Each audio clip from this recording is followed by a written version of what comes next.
How would you like to learn the secrets of two Karma Club Award winners on how they have built successful online businesses from almost nowhere to now running multiple 7 and 8-figure businesses by following the simple fundamentals of life? And let's see how they have used the powerful funnel systems, processes, automation, and social media to help their business grow at a different pace. Let's dive into their journey to grasp the strategy, mindset, action plan of how they have done it from almost nowhere to the way up to 7 figures. We are going to uncover and pick their brains of the top performing entrepreneurs on this show, how they have done it and how you can do it too. You are listening to the Nikhil Sai, the host, and welcome to the Nikhil Sai Show. What's going on? What's going on, everyone who's listening to this podcast right now? First of all, welcome back to the Nikhil Sai Show, which is hosted by me, the Nikhil Sai. And guess what's going on today?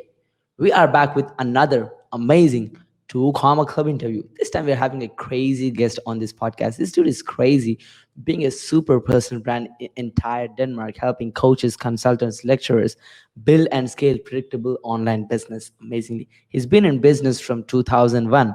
Oh my God, that's a lot of time, right? He's been in IT industry from 15 years and been a freelancer for 13 years. All of that experience, been in the business from a long time and building consistent, predictable, reliable systems inside your business. He's now helping coaches, consultants scale.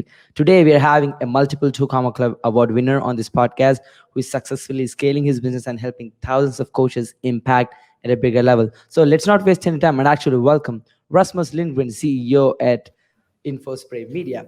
Hey, Rasmus. Hey, Nikhil. Thank you for having me on your show. Absolutely, brother. We are glad to connect you here, buddy. And Rasmus, like your journey is so crazy. Like starting at 9 to 5, working for someone else, being in the IT field for 15 years and starting your own business. Now living the dream, like freedom lifestyle and helping people to achieve the same thing, which is just amazing. So Rasmus, can you please start with the backstory? Like how did all of this crazy journey started? Well, I started a consulting company back in 2007, actually. And you probably know what happens when you start your own company. You begin to work a little bit too much, right? I mean, if because you're passionate about what you're doing and you can feel you're making an impact, and you can also see when you're working more, you're earning more, right? So I fell down that that pathway and I had this consulting company and it went pretty well. But then suddenly out of the blue, well, not suddenly out of the blue, I became a father for the first time. You know, I had my first kid in the end of 2009. And, you know, that was kind of a wake up call for me because, you know, I was working way too much and I grew up, you know, not under the best circumstances. I had a father who was an alcoholic. And he died when I was 16 years old. So I never had that role model as a father that, you know, that I probably wanted to be for my kids. So I just figured out, you know, I don't know how to be a father, and I'm probably not going to figure it out while I'm working in my own business like 60 hours a week, right? So in the beginning of 2010, I sold my company. So that was kind of at least a new way for me to go, because I didn't know what to do. And to be honest, you know, I didn't receive a lot of money from the company that I sold. It wasn't that old. So I had to kind of figure out, you know, what should I do next? And that was when I thought, well, I'll do something online, you know, because we've heard it all, right? All the rags to riches. And I was like, it's online, the gold is, but I didn't know what to do. So I started, you know, an e-commerce website, and I just felt that was a lot of hard work. Sorry to say. I know other people have great stories, but, you know, the whole thing of sourcing products and, you know, finding the suppliers and doing, you know, advertising for pretty cheap products. And I was like, it's just uphill. And then I figured, now I know how to build an e-commerce website. You know, let me build a business that builds e-commerce websites for clients.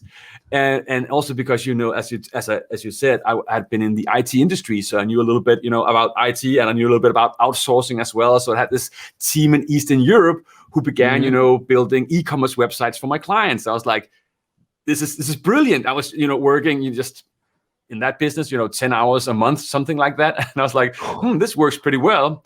But I have to admit, you know, it wasn't where my heart was at. But people started taking notice here in Denmark. So like, Rasmus, how come you're never working? And I was like, I do work, right? I'm just not working, 40 hours a week. And we had a house in Thailand, so we spent, a couple of months each year in Thailand. As people like, how can you just, spend a month in Thailand a year and you never work? And I was like, dude, I'm working. I'm just not, doing it in the terms that you're classifying as work, right? So I was like, that's it. I need to teach other people, to basically work less and live more. That was what I was, that was the fire turned on in me, that, work less and live more, because you didn't have to, my initial goals actually wasn't to make, millions of dollars.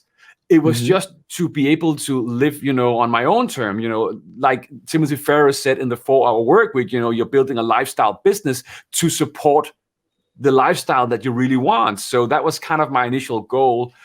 And then it just started to take off. First, I was blogging in English. I'm not sure I can say this on your podcast. I hope, or else you can just beep it out. But I had the best domain name ever. It was retiremyass.com. And sorry for that. I've been in some interviews and they had to remove it, but no problem. That's fine here. So I was starting, blogging. Each week I blogged at least 1,500 words, and I started, I actually wrote a book in English. I started doing an online course. I did online courses in English and informational products, and it was moving slowly, but wasn't really moving that fast. And then someone told me, Rasmus, how come you're not doing this in Danish? And I said, oh, we only like 5.5 million people. Not many people know about this online stuff and everything. But the idea grew on me. So I, at some point I did this online course and it just totally took off, right? And I was like, maybe it's more fun to be number one in a market than being number, 100 and something in a market, right? That was kind of a wake-up call for me. And I just closed down, my blog. I had an email list. I closed down my online programs in English. And then I just started to focus 100% on the Danish market. So that's kind of the first learning point that I got. It's you need to be, in the top of your market, or else you need to niche down, right? And I wasn't completely niched down in the English-speaking market, but in a smaller market like the Danish one, I could immediately go in and be the number one in my market. So, that was kind of my story of how I got started with online programs, online courses in Danish. And it took off really well. In the first 12 months, I did, multiple 6 figures. And that was, besides, I still did a little bit of consulting on the side, right? So this wasn't even my primary business, but I did multiple 6 figures in the first 12 months. I'm like, this was while I was, in Thailand. This was while I was consulting, and I still did a couple of, $200,000-300,000 US dollars in the first year. It's like that went pretty quick, right? So that was kind of, that started the whole journey. Yeah, wow, Rasmus, that's pretty exciting, and we love the fact you actually choose to be an expert in a smaller market, trying to play in the red ocean. Because I see the number one mistake most business owners do is they see these key players playing big in these markets and they try to enter the similar market, but guess what? They have an established brand already, and it's hard for you to cut through. And I think they should really follow what you just mentioned, which is niching down to a specific expertise so that they become an expert immediately and get that authority. We love that transformation. I just had this talk with some of my clients the other day, and I was like, Tony Robbins, his ads is just like, I'm Tony Robbins. And don't go me wrong, I love Tony Robbins. Okay, I'm Tony Robbins. Buy my 4-day event here. $1,000. I was like, he can do it. Because he's Tony Robbins. You can't create an ad like that, right? That you need a little bit more than that, right? I would wish I could just do an ad. This is my program. I'm Rasmus. $2,000 or something like that. It doesn't work like that, right? Yeah. We have to struggle a little bit more than that, right? So it all comes down to who you are in your market. And Tony is Tony, and I'm just Rasmus, right? So yeah, 100%. Yeah, like you should never copy someone who's in the level 100 when you're in level 1. And people do this over and over in their journey where they're trying to shortcut their journey. They'll be like, oh, like what that $100 million guy is doing, I want to copy it when I'm not making $1. And I'm like, doesn't make any sense. Like, see what he done when he's making his first dollar and try to replicate that. That might work, right? So yeah, love it, Rasmus. Thank you so much for the quick introduction. It was really helpful for the people to kind of understand and show the possibility and how someone's life can transform entirely if you just really focus on your core expertise and try to be the number one in the market. And Rasmus, one thing I really love in your company and the side you're actually serving your clients with is actually building a personal brand, right? And a lot of entrepreneurs, especially starting and trying to scale their business, they really forget this thing while they're trying to make more money, trying to grow their business, trying to feed their employees. They forget about building a real brand, because once in a time frame, let's say the COVID hit, boom, like everyone was just like that, right? So we'd love to hear your opinion on like how to actually build a personal brand. Well, first off, my company was just me. So I mean, I didn't start with a big team, right? I remember sitting in some guru's event, in the States at one point, and he was like, just get your team to do this. And I was like, it's just me, right? So I have to do everything in my company, right? So it was one thing. So it kind of, when you start out, it's kind of just you, and it makes more sense just to be a personal brand. Also, with the whole social media, of course, it's more personal focused. But in the end, I came from a big corporate company and a consulting for big companies. And to be honest, it's really hard to get emotions from, this big corporate structure and connect with people. When you see an ad from some big company, it's just more cold, it's more distanced. So when you're using your personal brand, you're closer to your clients.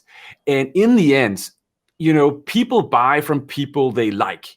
People don't really buy from companies in the end. Some products maybe they do, like milk and stuff like that, but they first and foremost buy from people they like. So that's another lesson. Don't be an asshole in business, right? Because then you don't get any clients. But so it makes sense to to show who you are, and good and bad. There's sometimes when you get awful comments on your Facebook ads. All people who do Facebook ads get one of these two trolls every now and then, right? And I'm, people say, oh, just delete them or block them. No, I go into that because all the other people should see who I am. They should see, what crap I should, receive just for doing an ad. So I go into that, and show myself and show every other people that this is me and this is not me. For instance, I had someone come up to me after an event we did, and they're like, Rasmus, really like you, and a couple really want to work with you, but you swear too often. You swear too much, basically. I was like, so we won't work with you. And I was like, I totally respect that. You can't be everybody's cup of tea. And unfortunately, when I get passionate, I may drop an F-bomb every now and then, right? But I learned from Tony, right? And Tony just called this taboo language. So that's a strategy, right? So no, but that's just me. And I don't want to be anyone else than me. So that's my take on personal brand. Be all you can be. And some people will love you and some people will hate you, but don't try to be that one in the middle and try to please everyone.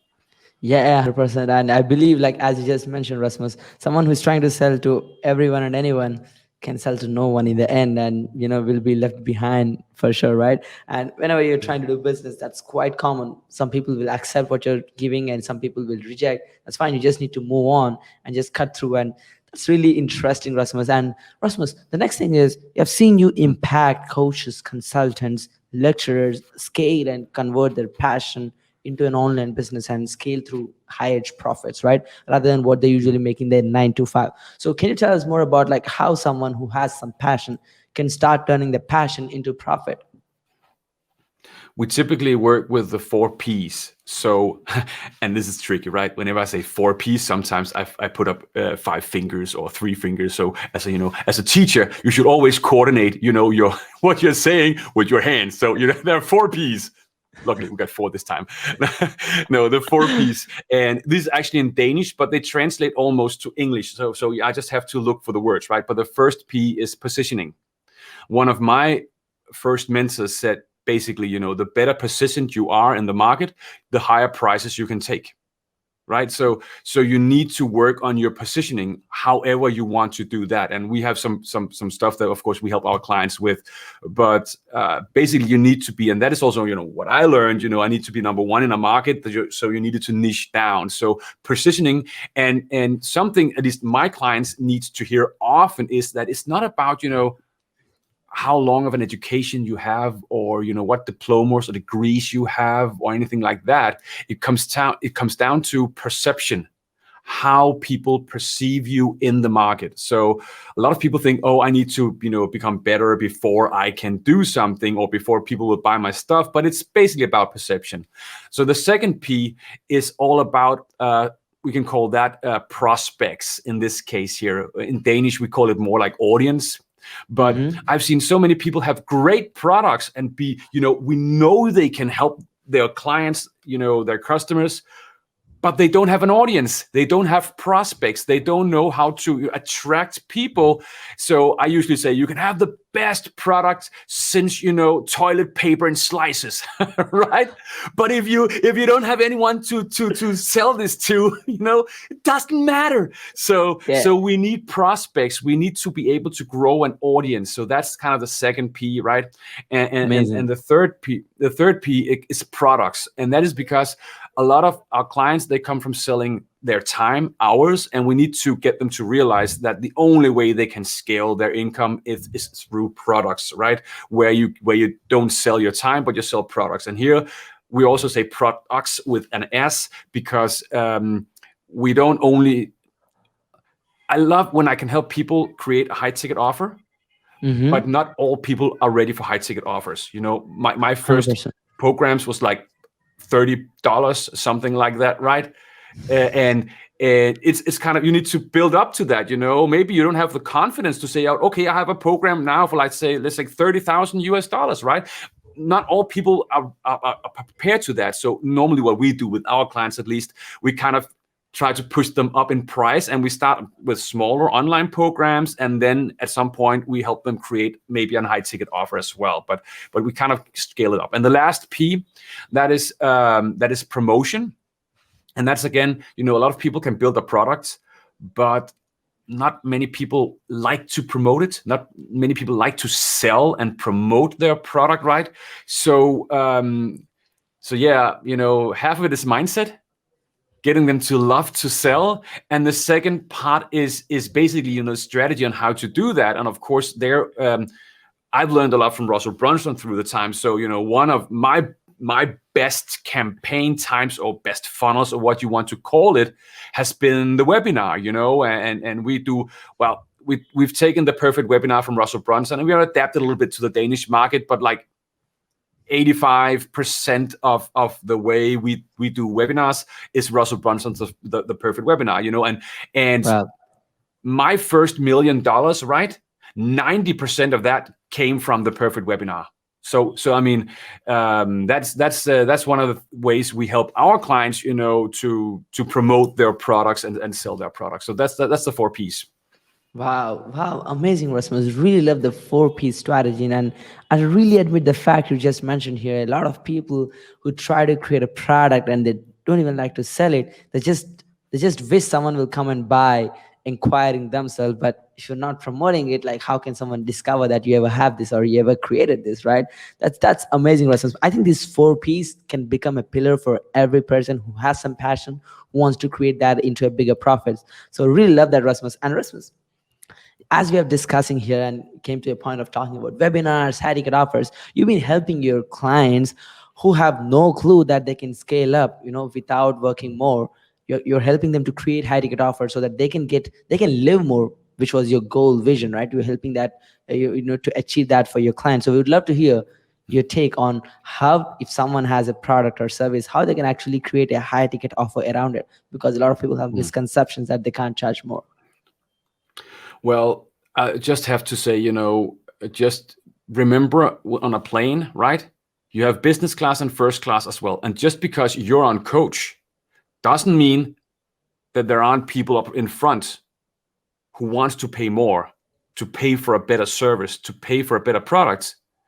We all need to get from A to B, But someone is willing to pay 3 or 4 times the price that you paid to sit up front, to get a better service, to get a food, to have a better seat, and all of that, right? So I think that's the problem with most people when they look at high ticket, is that they kind of view from their own perspective, and if they haven't bought a high ticket offer themselves yet, they can't see that anybody else wants to do it. So, my advice would really be to try to actually pay, not me. I don't do stuff in English, so don't pay me, okay? But find, a high ticket coach. Don't just hire the first and best one, but go out and pay someone $10,000, and get that experience, because before you've done it yourself, it's hard for you to do it. I did it myself.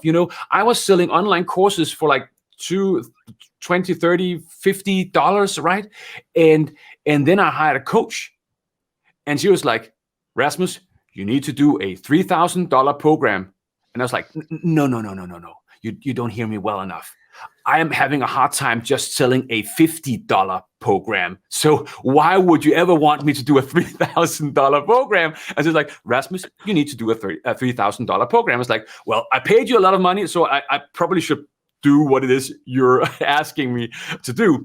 And, after her program, I was like, I did my first high ticket group of people. And you know what, Nikhil? There was like 2 people in the group. And I was like, woo, right? 2 people paid me $3,000. That is insane, right? And I was like, damn. So, but of course, now we have, now our price is like $30,000, right? So, and we have more people in the group, but you have to remember, you have to start somewhere, 100%. And today I wouldn't be satisfied if I sat with a group of 2 people who paid me $3,000. I was like, that was really disappointing. But back then, I was like, this is fucking crazy money, right? So start somewhere. And my advice would be to actually pay someone for a high ticket offer, because most people, they don't believe they can do it. And that's because they have the viewpoint from their own buying perspective. So they kind of put their buying perspective over everyone else's buying perspective. Does that make sense? Thank you. Yeah, 100%, Rasmus. And it really resonates. Like, people really need to admit that they don't know what they don't know, right? And as they have never purchased any high ticket products, they assume that the potential clients cannot or won't buy high ticket products. That's just a misconception or insider objection they have themselves. But that's pretty amazing story, Rasmus. It was really mind-boggling. Like, a lot of people can see the possibility right now. And if you do the math, rather than trying to get 100 clients, it's going to cost you more. Now you can have 2 clients who pay you 3,000. That's equal, and you have more freedom. That's equal money. You get better clients. You get better clients. You don't get all that. You don't get that bad clients, because people can pay you like, you don't get refunders, because they pay like $5,000, something like that. They are more committed. I usually tell people, the more money they pay me, the more results they're getting. Not because I tell them the same thing that's in my book, right? They could just buy my book, basically. But it's like $10, right? But it's free plus shipping. But but in the end, they're just more committed. 100%. When they've paid me $30,000, they want a return from their money, so they actually do what I tell them to do. You get better clients. 100%, Rasmus. And that's what really kind of cut short all of the learning curve. And a lot of people can go all in because they make the commitment that they're doing this bigger investment. And that's kind of make the way so easy, so that you can easily scale up, and the clients gets much better when it comes to the quality and the results. That's amazing, Rasmus.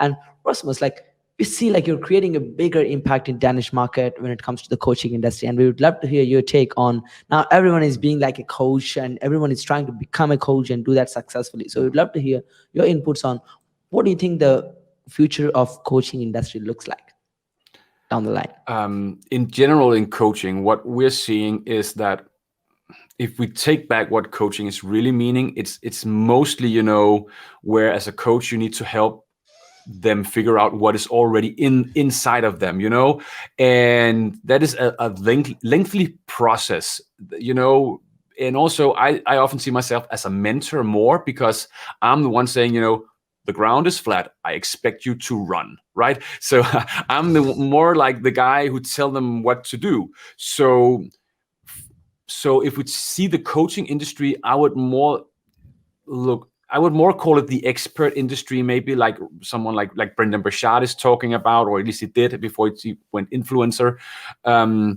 Because what people are looking for in the end are results, right? And as a coach, it's often about, you help them find the right answer, but it's just quicker if you give them the answer, basically. So in the end, it's all about helping them get a result. And sometimes I feel like that is something that has kind of been forgotten.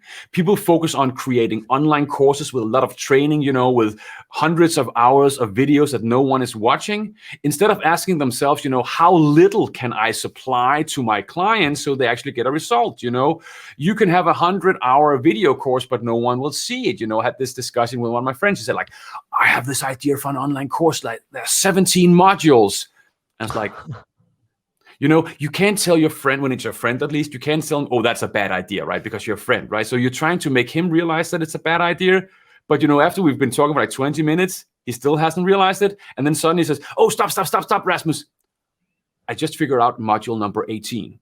so that is kind of what I'm seeing, is that, the more, the better. And, while we're working more out of, and we're telling our clients to do this as well, less is more. Remember that all our clients, no matter who you are and what you're helping people do, want the results. And instead of focusing on providing them with theory and lengthy videos, see, how little can you supply them, or how can you support them better? For instance, when you pay us like $30,000 one of the things we're doing is putting an accountability coach on you, one-on-one accountability coach, because that's what they need, basically. It's not, and this is not, they're not necessarily helping with business strategies or anything like that. It's just like, have you done what we agreed on last week? Okay, what are your excuses? Okay, those are not excuses. Go do it, right? And but that's just our experience, that we see results when we put an accountability coach on, and we can do that when people pay us $30,000. I have enough money to I can pay someone to do that. But if they paid us less, maybe we wouldn't be able to do that, right?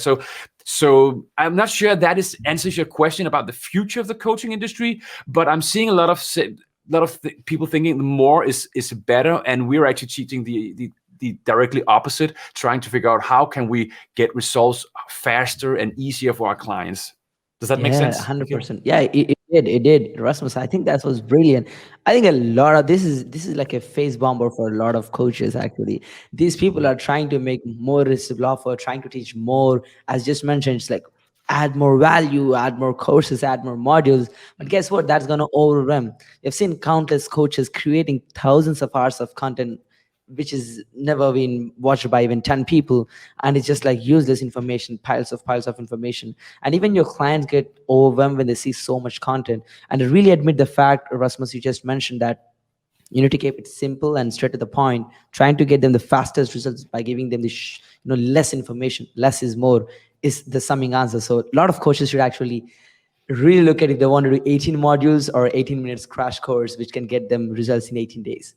Right. So this is kind of mindset shift they should really have. I think you really kind of gave a direction for all of the coaches to build the future of coaching industry, Rasmus.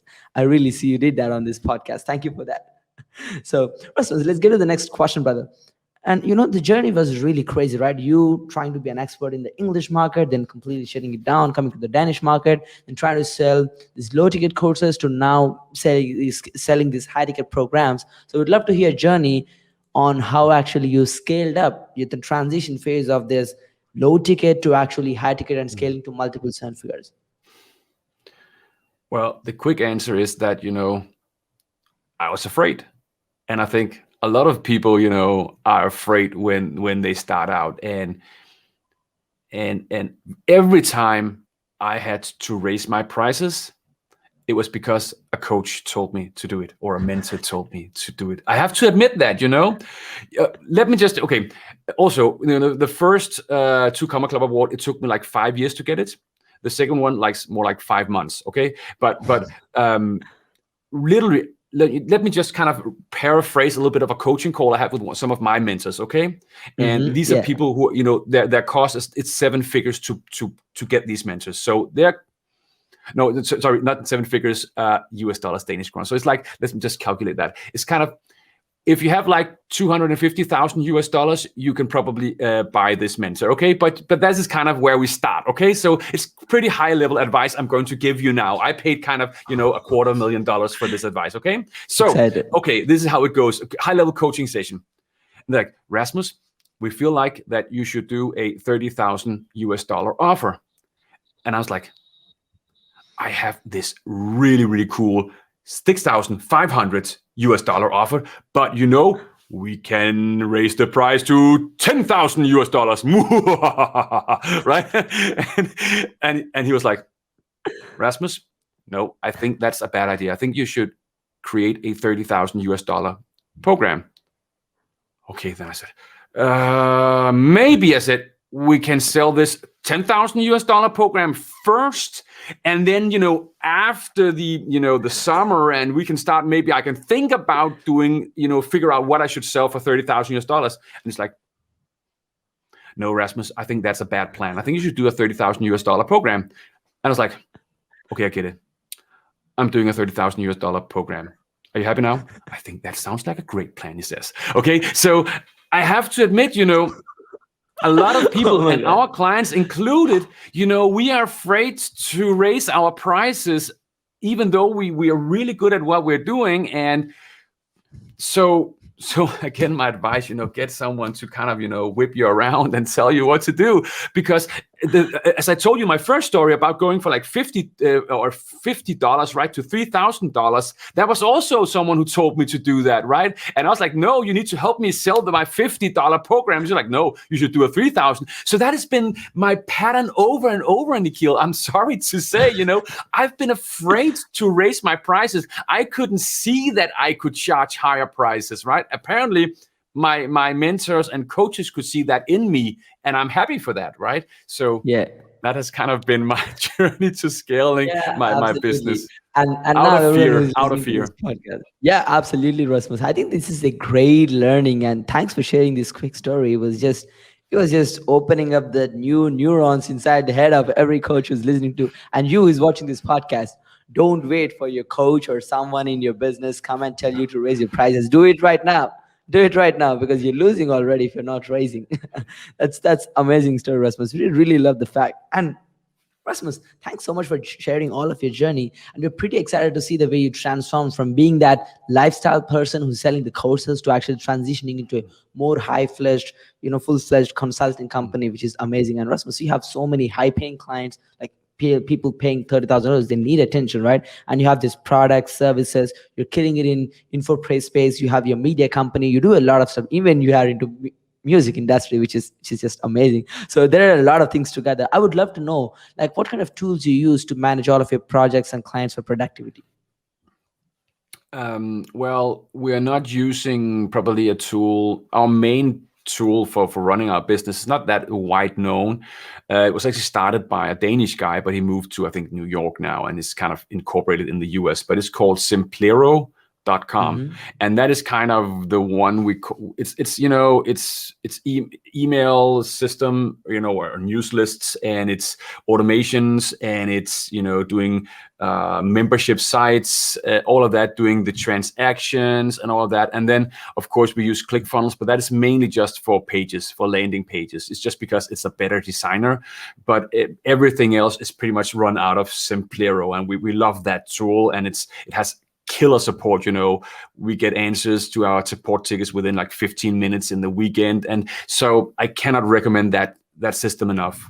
Disclaimer, I am an affiliate for Simplero, but I was using it and recommending it long before they even got an affiliate program. I kind of stumbled upon the affiliate program by accident and said, well, I might as well sign up for this as well, right? So I cannot recommend that enough. And then of course we use ClickFunnels, as I said. And then, productivity tools that I love the most, and it's kind of probably low key, but I can't live without my calendar. And inside our email, we have of course Gmail, corporate accounts, but I'm using something called Boomerang. And I know there's other other software packages like this or other plugins. I think it's a plugin for Chrome, something like that. But it enables you to send out an email and get it back. So if I send out an email and people don't reply to me, I get the email back into my inbox. So, if you have a lot of emails out and a lot of things going on in your inbox, this is something that kind of helps me, reminds me if I forgot something, right? So I couldn't live without the Boomerang inside of my Gmail account. I have to admit that's a really nice program. Let me see, anything else we use for productivity? A small productivity tip, and that's actually from, of course, if you read the 4-Hour Work Week, that was kind of something from Timothy Ferriss. That was kind of something that at least were shipped for me. And he talks about, of course, the Pareto principle, the 80-20 rule, and the Parkinson's law, right? And the Pareto principle just says, of course, 80% of the result comes from 20% of the effort. But that just says that if you're a perfectionist, you're screwed. Because it's the last couple of percent that takes all the time, right? So don't be a perfectionist. You'll never succeed. And of course, the other one, Parkinson's law says that your projects kind of expands to the amount of time available. So if you have like long deadlines, you of course reach your deadlines, but you're not that productive. So work with short deadlines. So kind of combine those two things. Work on the tasks that really move the needle in your projects, and then set short deadlines. So that's also a good idea why to do webinars, because you can also have the next webinar coming up. The next webinar, you have to fill it, you have to do the presentation, you have to sell. And then there's the next webinar. Okay, you have to fill it again, right? So all these short deadlines, that worked really well for me, and that was why maybe the webinar strategy worked so well for me, at least. Yeah, absolutely, Rasmus. We really love the fact you're actually mentioning and giving so much value on this podcast, Rasmus. Really appreciate that, buddy. Thank you so much for mentioning a couple of tools. We really love the excitement here, and a lot of people can actually start using them. Thanks for mentioning about the Boomerang. I think a lot of people need it, including me. So I'm gonna sign up for that after this interview. So, Rasmus, let's get to the next question, brother. So, as you're actually running like multiple zones for your businesses right now, we would love to hear more about, like, do you kind of have any routine inside your business? So can you tell us more about that?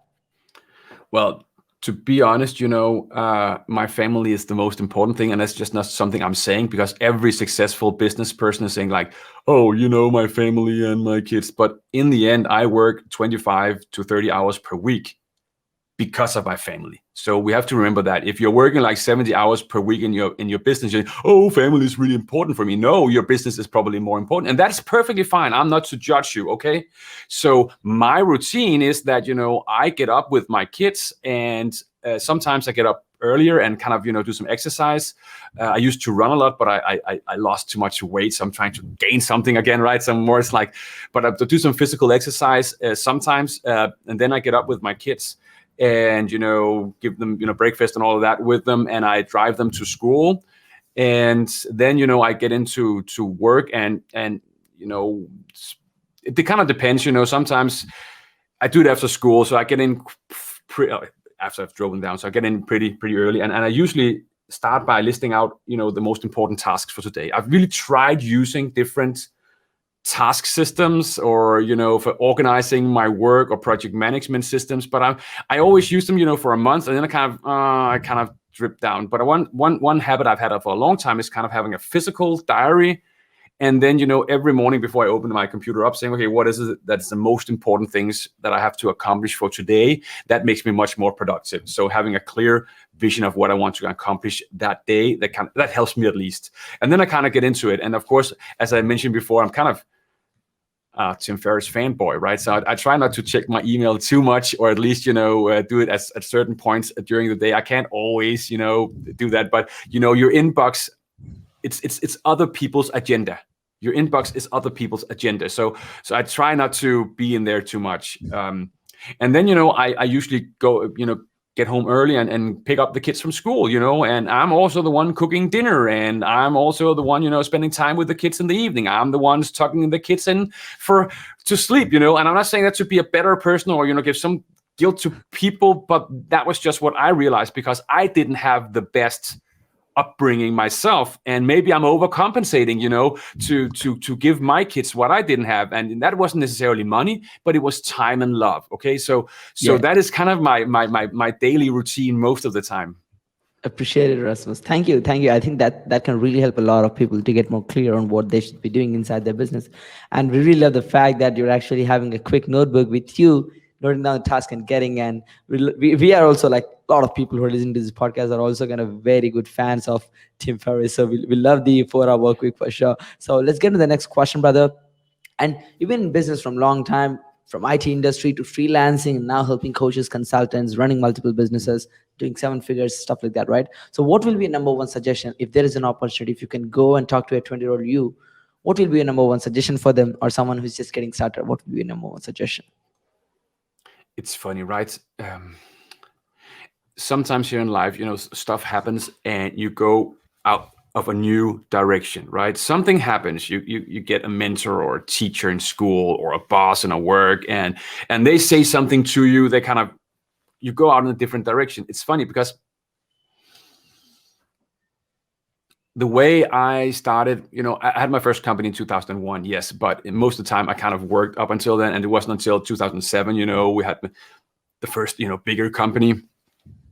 And the way that started was that someone, at my work said, "Oh, Rasmus, you're really clever. Do you want to start a company with me?" And I was like, "Sure." I mean, and the fact is, if he hadn't asked me, would I have my own company today? I don't know. Sure. Yeah. I honestly don't know, because I was good at IT, I was making a decent salary. I could have just continued, working for the next 40 years in the IT business, and I would still make a good salary and have a good job and all of that. But because someone saw something in me, he saw something in me I didn't see myself.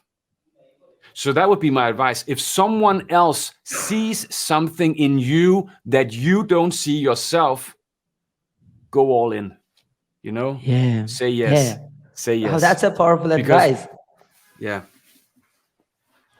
Yeah, Rasmus. I think, yeah, like, this is so amazing. I think a lot of people should admit that, because coming back to the point, you don't know what you don't know, right? So you never know what's happening inside you never know your best skills, you never know what you're doing wrong. So if someone else is admitting that, appreciate them and go all in. Summing up, that's amazing, buddy. So let's get to the next question, Rasmus. This will be amazing. Your life's biggest achievement so far, and any next bigger goals? Yeah. I'm sorry to bring up my family, but the fact that I'm at least a decent father, that has been a big deal for me. I'm not perfect. I can still learn a lot of stuff, and I have friends, who are really good dads. I'm like, oh, if I could just be half the dad that they are, right? But that is an accomplishment that I've been able to be there for my kids, and at least for me, because I didn't have that. And then my bigger goal next is really, because I started this whole business like a lifestyle business. I just wanted to live that life that I wanted, to be able to travel, have my kids, all of that. But now I have to admit, I think it's from Russell Brunson. I took this that, when if you haven't seen this video on entrepreneurs and having a vacation time, because for entrepreneurs, a vacation is really hard, right? And that is because most of us are motivated by momentum, right? So when nothing is happening, like during a vacation period, so that's why we're not doing vacation for ourselves, right? Because we enjoy what we're doing, but we're having vacation time for those around us, basically. That's why we're doing vacation. But we're motivated by momentum. And to be honest, every time I reach a plateau, I see, okay, where can I go next? Where can I go next? So even though I started out saying this is a lifestyle business, I just need, let's just say I just need, $200,000 a year, for instance. Then I can live, fantastic. It's like, maybe I can do more, right? Because then you, if nothing more happens, you kind of get sad and say, oh, maybe I could do it. So I want to grow my business to the next level. And right now, that is, we're, this year, we will be at around, we don't reach 2 million. I shouldn't say that out loud, because then we don't reach 2 million. But close to $2 million, right? So now I'm thinking, okay, maybe next year $5 million US, right? So that is kind of, and I'm sorry, it's not like I want more because I have what I need. To be honest, Nikhil, I have what I need. It's more 100%. like I'm driven by momentum. So it's like, oh, I can roll this snowball. Let's see how big it can be. And I just don't want to stop midway and say, oh, this is just a snowball. It can be even bigger, right? So I think that's it. And yeah, and Yeah, it's hard for me to admit, but I think that's how a lot of us are motivated, not by the money, because most of us has what we need enough in money. our lives, right? Yeah, Yeah. 100%, 100%. And I think that's what really differentiates an entrepreneur who is kind of satisfied with what they have to the entrepreneurs who are striving for the growth. People like you and Mm. people who are actually doing big in life. And I think it's more on the impact side, like how you're actually transforming people's life, like the upcoming case studies and testimonials you see from your clients coming in, and you see how they're leveling up working with us. That's just gonna turn around, and you want to be like, yeah, I want like to have this impact in 1,000 extra people coming month, and that will really excite us, right? That's amazing, Mm. Rasmus. So let's get to the next question, brother. I think this would be an amazing question. So I'm pretty curious for this. So what was the biggest mistakes in your life, especially in terms of business? I will totally flip this on you. I'm sorry to say, Nikhil, but we never do mistakes. We never make mistakes in our lives. We only have something we learn and grow from. To be honest, and I have done a lot of stuff that I've learned and grown from. Okay. but the problem is, the second that you call it a mistake, you go back and you hit yourself over on your head and say, oh, that was a mistake, that was a mistake, that was a mistake, right? And that keeps you from seeing what you can learn from it. So I've had some, humbling experiences in my life, but in my business, if you can say something, that I learned from that I wouldn't make others to have to learn at as much for me, that was about scaling, because at some point your business reaches a certain point, and we had an ad spend. We use Facebook ads for some of our business, and I was afraid to scale past $100 a day. And I have no logical arguments for doing that, because we were making money, a lot of money, right? We had a really good return on investment, but it's kind of just that was the level that I was at in here, and I just couldn't get above. I could just spend 1,000. We had the money, we can spend $1,000 or even more a day, So that was one of the things that because I had this idea that I'm just building a lifestyle business. I don't want employees. I just want this small business. My mindset was small for a long time. So therefore, that's why I'm saying it took me like 5 years to get the first award and 5 months to get the next, because, my mindset was maybe playing small for a long time. And that is Yeah. something, that's been a humbling and learning mistake, or not mistake, but learning experience for me, that I try not to pass on to my clients, to say, okay, we keep pushing them to scale. When something goes well, we do more of that. We do more of that. We do more of that. And that is why, my clients' businesses, they typically scale faster than I did, to be honest. So, yeah. Yeah, absolutely. I think yeah, the power of thinking big really impacts businesses for sure, Rasmus, which you have seen in your journey clearly in a very visionary way. And the fact that you actually hit a 2 comma club in 5 years, the next one in 5 months, like literally 10xing and even faster, which is just amazing. And I really believe, as you just mentioned, buddy, in the beginning of this question, there are no mistakes. Actually, it's like these are the learning curves you need to actually build a successful business, right? Either you learn, the more you learn, the more you earn. And I believe success won't teach you much, because the more success you see, the more success you feel, it just literally boosts up your ego, and make you less open for newer suggestions, right? So people really learn to be grounded. That's something I really seen. That's amazing, Rasmus. So let's get to the next question, brother. We have a couple of more here and we'll wrap up. So your main inspiration for the success and key people involved in your journey. Well, early on, I was inspired by Brendan Burchard. So I did some of his events in the US, and I really liked, because he was kind of like me, like an old consultant turned, online marketer, and he was really good on stage, and I wanted to be really good on stage. So I kind of, saw him as a mentor. And later on, we have someone like, Russell Brunson, of course, who is really good at breaking stuff down into frameworks. And had, of course, some mentors during the way. I've worked more one-on-one with Timothy Ferriss, as I mentioned. I read his book in 2008, the 4-hour work week. But at that point, I started a company. I couldn't tell my partner, say, what about we're just working 4 hours? I couldn't do that before. That was why I sold my business, right? So there's been these kind of, pillars that has been inspirational. And Yeah, and right now I'm working with these mentors that I've paid a lot of money for, but they've already made their money worth with me anyway. So it's not that of a problem, right? But you just keep finding mentors at the right point. You don't have one mentor, one coach through life. You have someone who's right for you right now, and maybe in 1, 2, 3 years you have someone else who's is right for you right now. 100%. Yeah, you should be open to that suggestion because the way you grow faster, right? You should be looking at the next bigger goal and see someone else who achieved that and trying to get them as your mentor.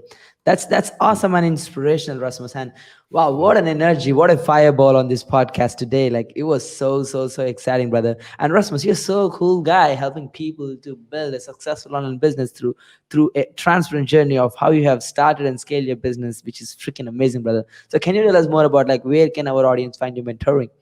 I'm not sure if you have Yeah, something open for they English probably market. can, or they probably can, because then I would probably have to give them, a Danish course first, or sell them a Danish course first, right? Because right now we only have programs in Danish. I'm not sure that will change in the near future. So, I'm not doing this to get clients or anything like that. I mean, if I can provide anything of value, but we have rasmuslindgren.dk, but it's all in Danish. And also, I have to admit, I haven't updated the website, in like forever, because that is not how we get clients. We clients from funnels, right? So I have an old website, or you maybe you can get my first book. It's called I can't even remember what it's called. Oh my God. I have to get back, and I can't remember that. Okay. The lifestyle business rockstar. The lifestyle business rockstar. You can get it on Amazon, but have to admit, it's not really that good of a book. So if you want to see how I was years ago when I wrote my first book, and it was my first book, right? I mean, it's not good. It's not. My second book is better, but it's in Danish. So, but if you want to buy my really bad book, you can get The Lifestyle Business Rockstar on Amazon. That's basically about it, I think. Oh my God. Oh my God, Rasmus. What a transparency, man. Like really, really love the vibe, buddy. And we have seen a lot of people try to sugarcoat when they're running a business, but you're the true man here. Like that's amazing, Rasmus. Thank you. And yeah, like guys, like make sure to follow this guy, no matter if you understand Danish or not, but probably try to learn Danish to get into Rasmus courses. Maybe that's a suggestion. But yeah, like Rasmus, any last thought before we conclude the entire podcast session today? No, I mean, my tagline is passion and profit, for all sakes, do what you're passionate about. Don't think about niches or where the markets are, be, passionate, play full out, and just once you have your passion, know that you probably have to learn how to sell and make a profit, right? So you have a passion, find someone who can help you, turn that into money. So that is it. Passion and profit, do what you're passionate about, and remember to build the business that supports the lives that you really want, not someone else's life. So Yeah, 100%, 100%, Rasmus. I think there is no point of having $1 million when you're not doing what you want to do, or when you're not in a place where you want to be, right?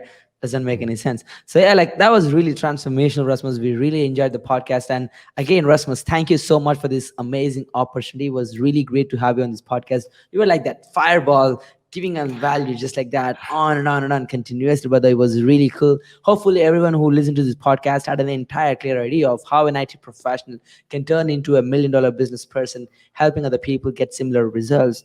Having a lifestyle business is a key point here, so you can do that too. Like, if he do it, you can do it too, right? So again, everyone, make sure to re-listen to this podcast, take in notes, note down everything, because he literally gave you everything you want with the 4P formulas and all the learning curves he mentioned.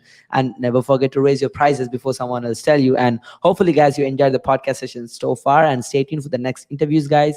I'm gonna come back with another 2 Comma Club owner. So this is me, the Nikhil Sai, and Rasmus Lindgren signing off for today. Peace, buddy. Bye for today. Thanks.